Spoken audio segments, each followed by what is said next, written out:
Hey everyone, it's your boy DJ. Please don't forget to hit that subscribe button. You will be joining the newest and fastest growing communities on YouTube. And also, please hit that notification bell because you will be notified every time we drop a new episode. And also, like and share the content and follow us on our TikTok page, Full Effect Podcast. Full Effect Podcast, the best in the game. Put your ones in the air, acknowledge me. And if you don't, get hit with the sweet chin music. We come through in the clutch, hitting game winners. I'm a king in the ring like I'm undefeated. Left hook, right hook, you down for the count. Pressure make diamonds, we never fold. Full Effect Podcast, you know what it is. Welcome to another episode of the Full Effect Podcast. I'm one of your co-hosts, DJ. We just want to apologize to you guys for not getting a video out right after the Knicks championship. But for one, look, your boy was slammed with bowling tournaments all weekend. I had tournaments Friday, Saturday, and Sunday. And my other two co-hosts had family matters to attend to. But hopefully the gang will be back together next episode. But boy, oh boy, sports world.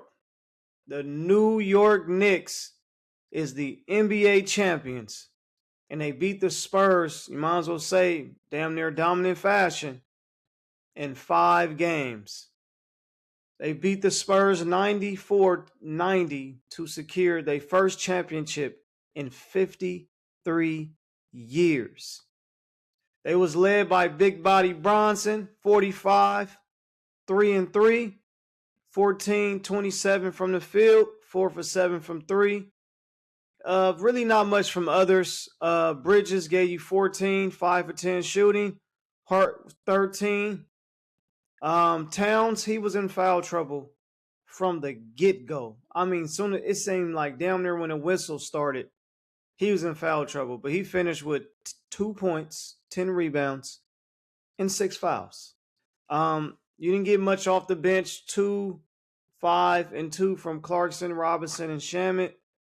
On the losing side, Wimbiana, he was 7 for 19 from the field, 19 points, 14 rebounds, and I believe he had 6 blocks. Yes, he had 6 blocks. 12 from Fasel, Castle, another bad game, 6 points, 5 rebounds, 4 assists. Champagne, 14 points. And the sensational rookie, y'all know I love this kid, 25 from Dylan Harper off the bench. Well, where do I dive in first? The Spurs had another double-digit lead in the first quarter. They won that quarter 23-13. They were up 10 after the first quarter. The Knicks came back and closed it to 5. I believe it was 37-42. Very low scoring game, as you can hear by the final score. Then they went back up 16 again. But you know where I thought, because coming into this game, I thought that the Spurs was going to win, and I thought the Knicks was just going to close it out at home because it's in New York. Even though I said the Knicks have to put their foot on their neck and close them out like now, I felt the Spurs were going to win because I thought Castle was going to have a typical 18 to 21 point game. Harper was going to do his thing. And I thought Wemby was going to do a lot better than 19 points. I thought he was going to be in the 30-35 range, to be honest with you. But I'm going to tell you where I said, oh boy, I think the Knicks might win this game. It was 2 key plays where I thought they were going to win the game. When Hart made that 3-point shot with 10:59 left in the fourth quarter, where he made it 68-75. I said, man, these cats can't keep a lead for nothing. I don't give a damn. They up 40. They already blew It's not only they blew a 29-point lead, y'all. They had a double-digit lead in every first quarter of every game in the NBA Finals. All 5 games, the Spurs had a double-digit lead in the first quarter. And then I'm going to tell you another play that really made me feel they about to squeeze another one out and host that trophy. Brunson, when he was driving to the lane, Wemby was on his back, and he kind of did a start, where he drove to the basket, slowed up. Wemby bumped him. He created contact in space and laid it up. He cut the score down to 77-83 with 6:29 left in the fourth quarter. I said, it's crazy because Brunson is really putting the team on their back.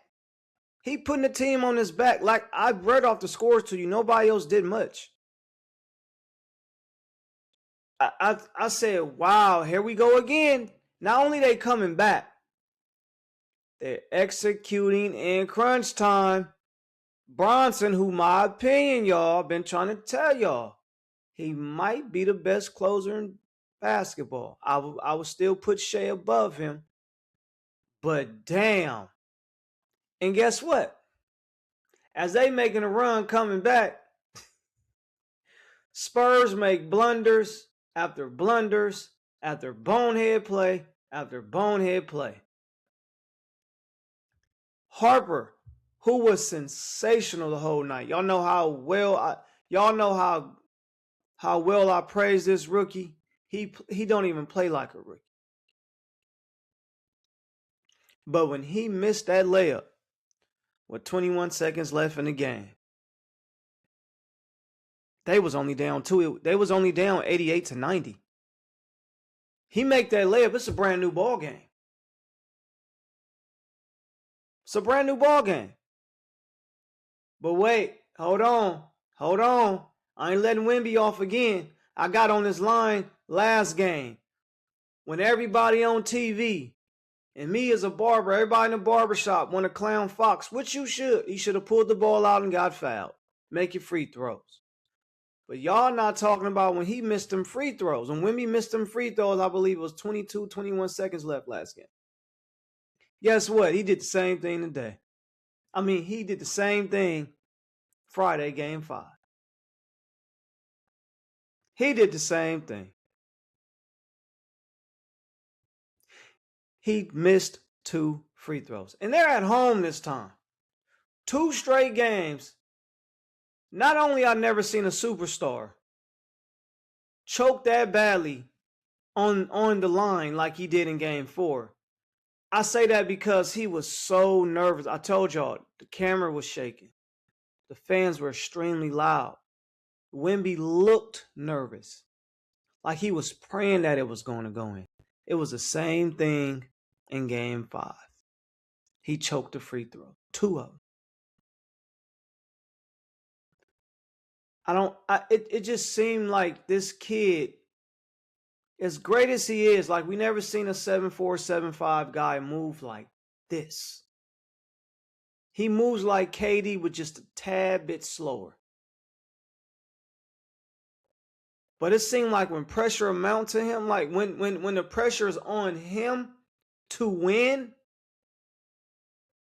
he folds. He folds every time. I don't know what it is. I don't want to hear that he's young. I keep hearing people say, oh, he's young. It's like we gonna give him a pass. Oh, he's young. He only 22. Man, check this out. Let me tell y'all something about me, bro. In life in general, I don't give excuses for myself, so I ain't about to give excuses for somebody else who's a superstar. We praise you when things go great. We praise you when you hit a game winner. We praise you when you carry the team on your back like Big Body Brunson. But when you F up, you got to get the blame too. You got to get the criticism too. That's what stardom, or that's what being a sports player or a celebrity comes with. You take the good and the bad. We take the high praise and you take the criticism. It is what it is. Wemby make them 2 free throws last game, and this game it's a whole different ball game. Along with Fox missing that layup and Harper missing this layup this game. And then, hold on. This one, the game was sealed. Hart goes to the line. Misses a free throw. Mitchell Robinson gets an offensive rebound. Huge play to seal up the game. But guess what? Guess who he boxed out? Go back and look at the play. Guess who Mitchell Robinson boxed out? It was Victor Wembanyama. The game is on the line, bruh. You get that rebound, y'all back in the game for a chance to tie the game. You're 7-4.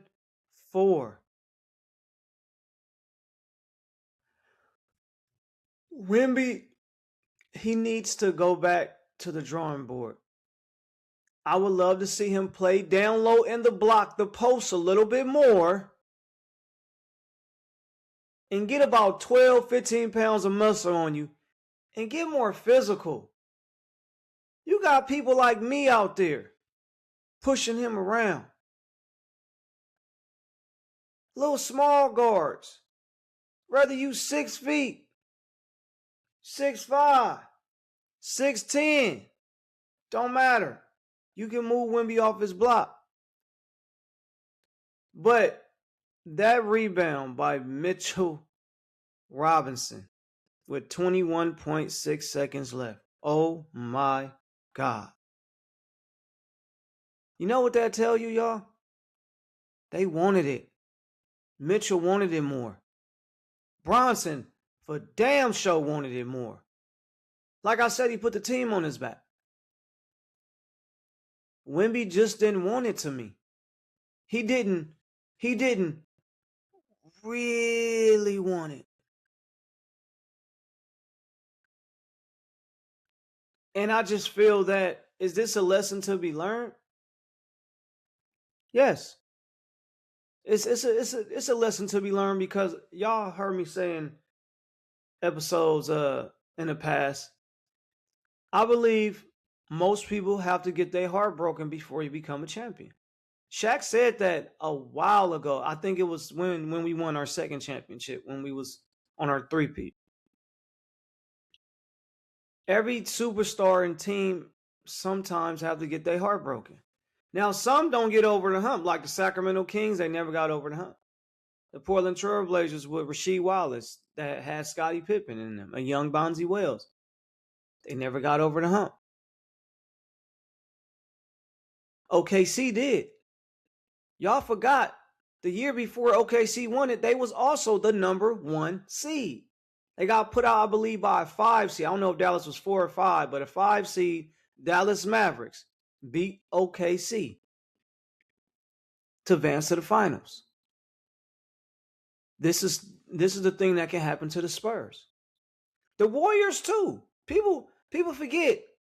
Before they won the championship, they won Game 7 with the Clippers and Game 7 with the Spurs and lost both series. I believe it was back-to-back years.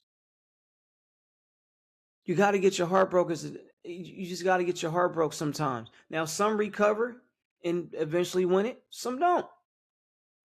But here's my problem, y'all. Here's my problem. As a coach, as a fan, if I was a player on the team, if I was a star player, you can't cough up games in the NBA Finals. You can't throw away games in the NBA Finals. You can't just give up leads in the NBA Finals. The Spurs you can easily say they could have won Game 2 if Wemby don't throw that damn pass. If you're aware, Wemby, you can see he wasn't looking. Game 3. That was the Spurs' best game. And guess what? They won by 4, 115, 111. And I told y'all, as well as the other two co-hosts, I don't see the Spurs win. Now, they were up 29 next game. But I said I didn't see the Spurs winning the next game. Whenever you played your best, now don't get me wrong. A win is a win. I don't give a damn you win by an inch or you win by 2 miles. A win is a win. They played their best game. And the Knicks played almost their worst game.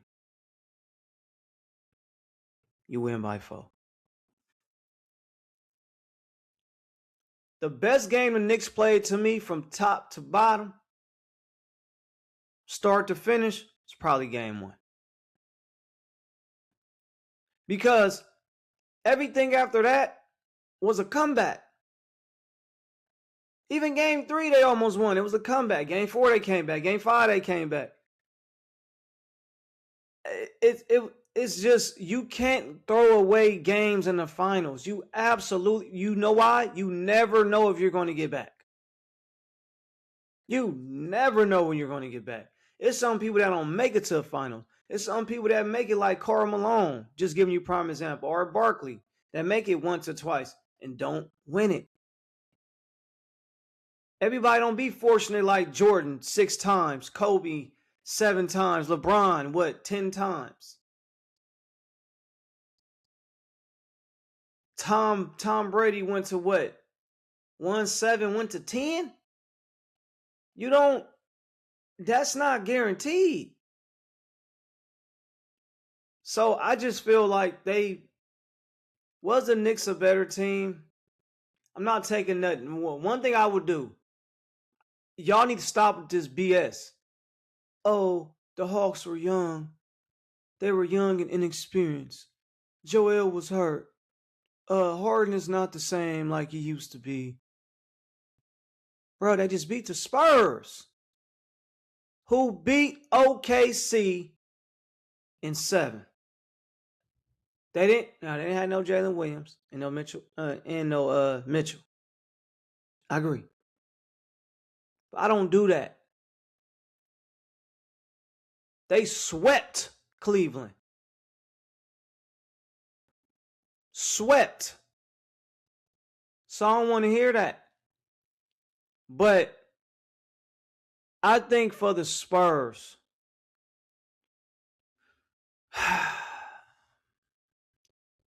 they're not going, for all the people saying he needs to be fired, the coach don't need to be fired. They just paid him that money. So they're not going to fire him. Did he did a poor job in the finals? Absolutely. Abso-freaking-lutely. He was out-coached by Mike Brown. His rotations was bad at times.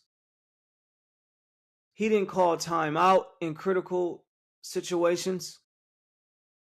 Do he deserve to be fired if you ask me? He made a lot of bonehead players to say, yeah, you deserve to be fired, but if I was an organization, I would give him another year because they're young and he's not young as them, but he's a young coach he's young compared to how old he is as a coach. Like, he's a rookie coach, rookie head coach. They're rookie. They're a young team. They're a young team. I think they will be okay. I just think that 2 things. They need a leader. The Spurs need a leader. Victor is...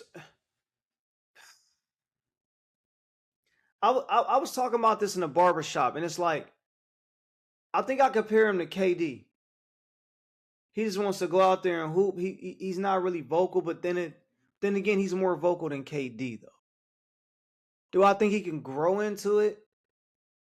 Yes. But they need a leader. And they need a premier, consistent second scorer. That's what Harper has been. Castle most times can be, but in the finals, for the most part, after game 3,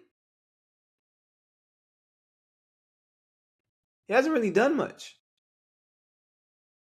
I mean, if Victor can get a secondary, consistent scorer who can put the ball in the hole, it's going to make life easier for him and that other. It's going to make life easier for Wemby and that other person. And even easier for the shooters, the team. I say that because it draws me to the other point, my other opinion about them going into next season. I know you paid Fox all that money. I know. You can't cut him. You can't trade him. You're going to have to stay. Harper deserves that. Dylan Harper deserves that starting job.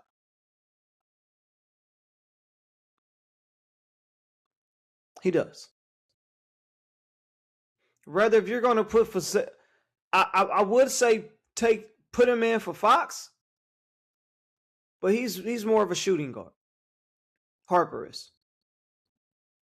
I would say put Vassell on the bench and bring in Dylan Harper. I wouldn't be mad if you sit him down for Fox. You're just gonna have to play Fox because he's getting paid too much. But I have to say this. In the NBA Finals, the second best player on the San Antonio Spurs, if you go look at the consistency, how the moments didn't crumble him. Yes, I know he missed a layup last game in the clinching game with 26 seconds left. But he also made some big shots to keep him in the game in that game 5. That's Dylan Harper. Dylan Harper, to me, the rookie, was the second best player in the San Antonio Spurs versus New York Knicks series, NBA Finals. He was consistent. To me, he didn't have a bad game. Even the game where he had like 13. That's his average. 13.5, 14 points off the bench. I say that because Castle had 2 bad games. 2. Especially this clinching game. He was horrendous. He was 1 for 10 from the field. He just didn't have it that night. But I think Dylan Harper was the second best Spur in this series. He was just sensational. He led all scorers on the Spurs in game 5. He had 25, Wemby had 19.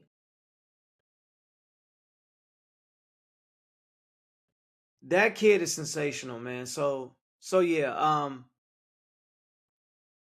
congrats to the Knicks, man. It's before I get out of here, y'all. This is wonderful to see. I don't give a damn if you're a Knicks fan or not. I am a Laker fan. Die-hard Laker fan. But as a sports fan, this is awesome to see, man. I am not a hater. I'm not biased. I cannot like you, and I'll give you props. It could be a team I don't like, person I don't like. I'll give you props if you do your thing. But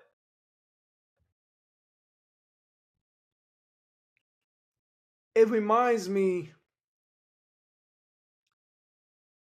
of the Warriors. Being that I'm out here in the Bay Area, I'm born and raised in San Francisco. Even though I'm not a Warriors fan, after 46 years, it was wonderful to see the Warriors win a championship in 2015. It was wonderful. And I can understand how my cousins and long, die-hard Warrior fans who felt like the Knicks, like, damn, we're never going to win. It was great as a sports world, as a sports fan to see that. It was wonderful. And that's how I felt about the Knicks. They were in the biggest drought of any champion I've ever wanted. They were in the biggest drought. And I'm happy that they had a player like Brunson, who people doubted, who people said he couldn't lead because he said he's too small. He dribbled too much. shoot too much. Well, shit, he's an NBA champion. And he did it in extraordinary fashion. All playoff long and all finals long. Like I said, besides Shea, he's the best clutch player in the NBA to me. When the game on the line lasts 5 minutes, he gonna make some buckets. He gonna get the job done. And you can't guard him. You can't. You know how great of a defensive person Castle is? The rookie Dylan Harper is? They ain't Jaylen Brown, but they can lock down. They had bodies to throw at him. And it didn't matter. That clinching game, he pulled a Jordan, a Kobe, a LeBron. Tight. Look, y'all. I'm going to put y'all on my back. Come on. I'm going to ride us to the promised land. And it's just wonderful to see the Knicks win. It reminds me of the Warriors, man. Even though I'm not a Knicks and Warrior fan, it's so awesome to see. Hopefully it can rub off on my Dallas Cowboys. I know Jets fans is wondering the same thing. Miami Dolphins, Chicago Bulls, it's been since what, 98? Just saying. Of key, I'm gonna read y'all some facts and some key things about the Knicks this postseason. The Knicks only lost 3 games total in the whole playoffs. Yes, the Knicks only lost 3 games in the whole entire playoffs by a combined 6 points. They won 9 straight road games. 9 straight road wins. First team in the last 50 years to overcome double-digit deficits 4 times in the NBA Finals. Let that sink in. That's crazy. And the other crazy factor about this is, y'all can comment down below, but I can't think right off the top of my head. I can't remember the last NBA team to not win a home game at all in the finals. The Spurs is 0-3 in these NBA finals. The only win was in New York. Knicks won game 1, 2, and 5. Hey, man. Salute to the Knicks. Salute to the great New York fans, because that stuff happening out in the streets is just a shame to watch. But yeah.